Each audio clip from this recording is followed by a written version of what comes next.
श्री शिवाय नमस्तुभ्याम हर हर महादेव। कैसे हैं आप सब। देखिए आज का ये वीडियो बहुत ही ज़्यादा खास होने वाला है।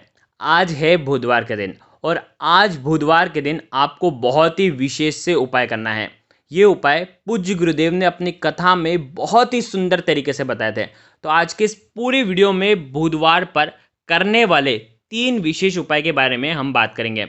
देखो पहला जो उपाय होगा वो आपको 7 धुर्वा घास से लेना है और आपके घर में आपके जीवन में खुशी आएगी। आपका घर जो है पवित्र हो जाएगा। अगर आपके बच्चे पढ़ते लिखते नहीं हैं तो भी आपको ये उपाय करना चाहिए और आपके घर में खुशी आ जाएगी। बहुत ही प्यारा सा उपाय है पहला। दूसरा जो उपाय होने वाला है वो आपको करना है मात्र 5 हरे मूंग के दाने से। ये उपाय आपके बच्चों के ऊपर बुद्धि ज्ञान विवेक की प्राप्ति कराएगा। ये उपाय बहुत ही ज़्यादा खास होने वाला है, इसलिए इस वीडियो को बिल्कुल ध्यान से समझना। दूसरा उपाय, तीसरा जो उपाय होगा वो आपको करना है आंकड़े के फूल से। कैसी भी परिस्थिति आ रही हो आपके जीवन में, अगर आप उससे उभर नहीं पा रहे हैं, आपके जीवन में बहुत ज़्यादा कठिनाई आ रही है, बहुत ज़्यादा तकलीफें आ रही हैं, तो आपको तीसरा उपाय करना चाहिए। देखो ये तीनों उपाय पूज्य गुरुदेव की ही कथा सुन करके बहुत अच्छे तरीके से आपको समझाने का प्रयास कर रहा हूँ। लेकिन उससे पहले आप सभी से रिक्वेस्ट करता हूँ, चैनल पर अगर पहली बार आए हैं तो चैनल को ज़रूर ज़रूर ज़रूर सब्सक्राइब करें और कमेंट में ओम नमः शिवाय ज़रूर लिखें। देखो पूज्य गुरुदेव ने ये जो पहला उपाय बताया था, यदि आपके घर में बहुत ज़्यादा तकलीफ है, ठीक है, बहुत सारे लोग बोलते हैं भैया बहुत ज़्यादा हमारे जीवन में खर्चा हो जाता है, हमारे घर में बहुत ज़्यादा लड़ाई झगड़े होते हैं, हमारे बच्चे जो हैं वो हमारी बात नहीं मानते हैं, हमारे घर में सुख शांति बिल्कुल भी नहीं है, घर में समृद्धि भी नहीं है, तो हमारे जो बच्चे हैं वो बिल्कुल भी पढ़ते नहीं हैं, हमारे पति का जो व्यापार है बिल्कुल भी अच्छे से नहीं चलता है, हमारे घर में धन की आवक होती ही नहीं है, तो हम क्या करें। तो पूज्य गुरुदेव ने बहुत ही सुंदर सा उपाय बताया था, वही आपको बताने का प्रयास करो। ये सारी समस्या इस उपाय से दूर हो जाएगी। देखो इस उपाय को करने के लिए आपको लेनी है 7 धुर्वा घास। ठीक है, धुर्वा घास बहुत आसानी से मिल जाती है। धुर्वा घास लेकर क्या जाना। अब देखो 7 धुर्वा घास ली तो आपको इसका बंडल बनाना है। ठीक है, सूती जो सफ़ेद धागा आता है ना, उससे आप बंडल बना लें, एक गठन बांध लें और बंडल बना लें। ठीक है, ये 7 ध्रुवा ही आपके जीवन की सारी परेशानियों को दूर करने वाला है। ठीक है, साथ में लेना है तांबे के पात्र के अंदर जल, और देखो साथ में लेना है आपको खाली कटोरी। ठीक है, अब ये तीनों सामग्री लेकर के आज आपको जाना है बुधवार के दिन। देखो आज कर सकते हो तो आज भी कर सकते हैं, नहीं तो आप आने वाले बुधवार के दिन भी ये उपाय कर सकते हैं। देखो आपको करना क्या है, ये सामग्री लेकर के भगवान शिव के मंदिर में जाना है। सुबह से लेकर के रात्रि तक आप जा सकते हैं। ठीक है, अब आपको क्या करना है, जो धुर्वा घास आप लेकर के आए हैं वो धुर्वा घास आपको भगवान शिव के शिवलिंग के यहाँ पर जो माता अशोक सुंदरी का स्थान होता है ना, वहाँ पर आपको अर्पित कर देना है। ठीक है, जब आप अर्पित करोगे तो पत्ती का जो हिस्सा होगा वो भगवान शिव की तरफ होना चाहिए और डंडी का जो हिस्सा होगा वो जलाधारी की तरफ होना चाहिए। ठीक है, अब आपको क्या करना है, देखो जो खाली पात्र आप लेकर के आए हैं वो खाली पात्र आप जलाधारी के वहाँ पर कोने में रख दीजिए। ठीक है, अब आपको क्या करना है, 1 लोटा जल भगवान शिव के शिवलिंग पर श्री शिवाय नमस्तुभ्यम का जाप करते हुए आपको अर्पित करना है। देखो जब धुर्वा घास रोकोगे तब आपके जीवन की जो भी परेशानियां हैं, चाहे बच्चे पढ़ते लिखते नहीं हैं, चाहे परिवार में क्लेश होता है, धन संपदा की कमी हो रही हो, तो ये जो भी परेशानियां हैं वो आपको बोलना है और उसके बाद धुर्वा घास रखना है। ठीक है, फिर 1 लोटा जल जैसे ही अर्पित करोगे तो जल जो है वो जलाधारी के वहाँ से जो धुर्वा घास आपने अर्पित करी है, धुर्वा घास पर स्पर्श होकर के जो खाली कटोरी रखी है, खाली कटोरी के अंदर वो जल आ जाएगा। आ गई आपको वर्षन में, जो खाली पात्र है वो जल से भर जाएगा। देखो अब आपको क्या करना है, जो कटोरी है कटोरी में जल आ जाएगा, कटोरी को उठाना है और उसके बाद ये जो धुर्वा घास आपने अर्पित करी थी ना माता अशोक सुंदरी वाले स्थान पर, इस धुर्वा घास को भी आपको उठाना है और इस कटोरी के अंदर डाल देना है। अब देखो कटोरी के अंदर कैसे डालोगे, जो पत्ती का हिस्सा होगा वो पानी के अंदर होना चाहिए। ठीक है, और डंडी का हिस्सा बाहर तरफ होना चाहिए। इस प्रकार से आपको डाल देना है। अब इसे महादेव से प्रार्थना करना है, माता अशोक सुंदरी से प्रार्थना करना है कि ये मैं ले करके जा रहा हूँ, मेरे घर में जो भी परेशानियां हैं वो इस जल से दूर हो जाए। अब आपको क्या करना है, ये जल जो है वो घर पर लेकर के आ जाना है। ठीक है, अब आपको क्या करना है, सबसे पहले ये जो धुर्वा घास है जल में पड़ी है, इसी धुर्वा घास को निकाल करके जल को धुर्वा घास से आपको आपके मुख्य द्वार पर इसका छिड़काव करना है। ठीक है, पहली जगह मुख्य द्वार पर छिड़काव कर लिया, दूसरी जगह आपका जो रसोई घर है वहाँ पर आपको इसका छिड़काव करना है, तीसरी जगह आप जहाँ पर भी धन रखते हैं वहाँ पर इसका छिड़काव करना है।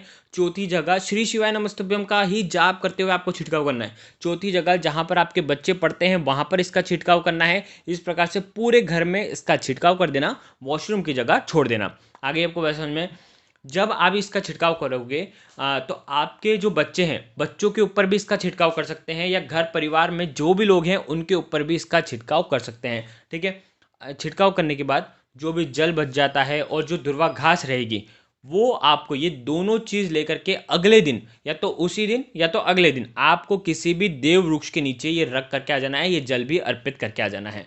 बस इतना सा उपाय करना, आपके घर में कोई भी परेशानी, किसी भी प्रकार की परेशानियाँ होगी, वो निश्चित ही इस उपाय से दूर होगी। आपकी परेशानियों का निश्चित ही इस उपाय से अंत होगा। बहुत ही प्यारा सा उपाय था, ज़रूर इस उपाय को करना, आपके जीवन की परेशानियाँ निश्चित ही दूर होगी। देखो, अब हम बात करते हैं दूसरे उपाय की। ये उपाय आप 5 हरे मूंग के दाने से भी कर सकते हो, 1 हरे मूंग के दाने से भी कर सकते हो। विशेषकर ये उपाय बच्चों के लिए है।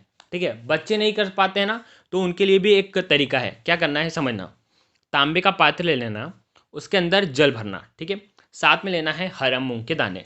5 भी ले सकते हो, 1 भी ले सकते हो, 3 भी ले सकते हो। ठीक है, अब देखो, बच्चे अगर पढ़ते लिखते नहीं हैं, बच्चों को जितना भी समझाओ वो समझते नहीं हैं, लड़ाई झगड़े करते हैं, या बच्चे जो हैं वो पढ़ने बैठते हैं लेकिन वो पढ़ नहीं पाते, ढंग से नहीं पढ़ पाते हैं, उनको याद नहीं रहता है, तो उन बच्चों को ये विशेषकर उपाय करना चाहिए। देखो, बच्चे नहीं कर पाते हैं ये उपाय, तो माताएं क्या करेगी, तांबे का पात्र लेना, उसके अंदर जल लेना, और 1 हरा मूंग या 5 हरे मूंग, जितने आपको लेना है आप ले लेना, और वो हरा मूंग बच्चों के हाथ से उस जल के पात्र के अंदर आपको डलवाना है, बुद्धेश्वर महादेव का नाम लेकर के।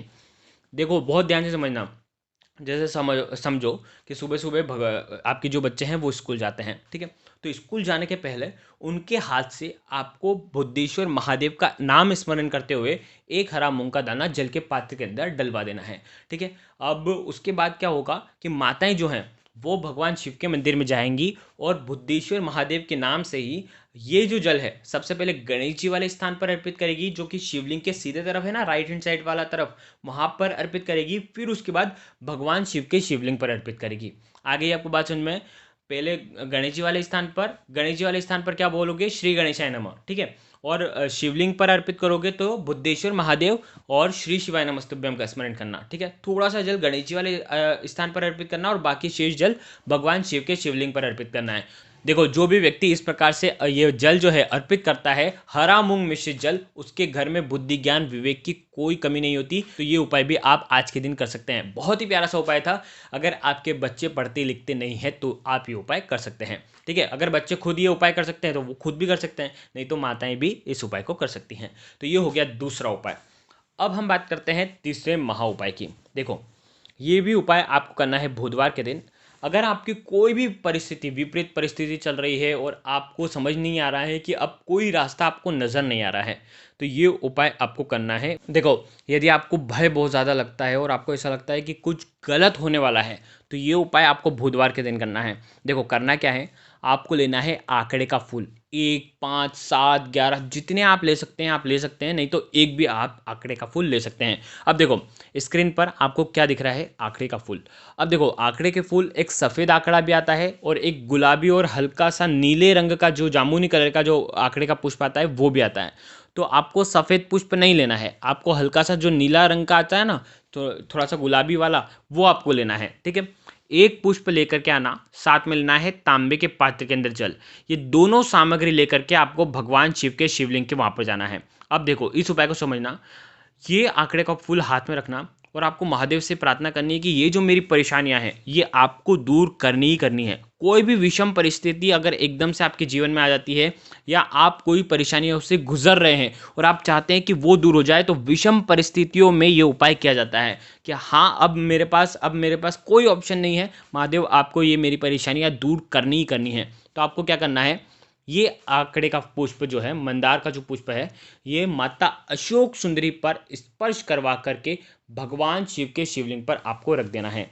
और 1 लोटा जल आपकी समस्या दूर हो, ऐसे कामना करते हुए श्री शिवाय नमस्तुभ्यम का जाप करते हुए उसी आंकड़े के पुष्प के ऊपर अर्पित कर देना। बस इतना सा उपाय करना है और आपकी जो भी परिस्थितियां हैं वो सब सुधर जाएगी। जो भी विपरीत परिस्थितियां हैं जो आपके हाथ से चली गई है वो भी सुधरने लग जाएगी। तो ये उपाय भी आपको बुधवार के दिन करना है। देखो, वैसे तो ये जितने भी सारे उपाय हैं ये एक बार भी आप कर सकते हो। पूज्य गुरुदेव ने इसमें कुछ नहीं बताया कि एक बार करना है, 5 बार करना है। तो आप एक बार, 3 बार, 5 बार लगातार बुधवार को भी ये उपाय कर सकते हैं। आपकी जीवन की सारी परेशानियां निश्चित ही इन उपायों से दूर होगी। अगर आपको कुछ भी चीज़ समझ में ना आए तो कमेंट में पूछ लेना। गलती नहीं करना है। श्री शिवाय नमस्तुभ्यम। हर हर महादेव।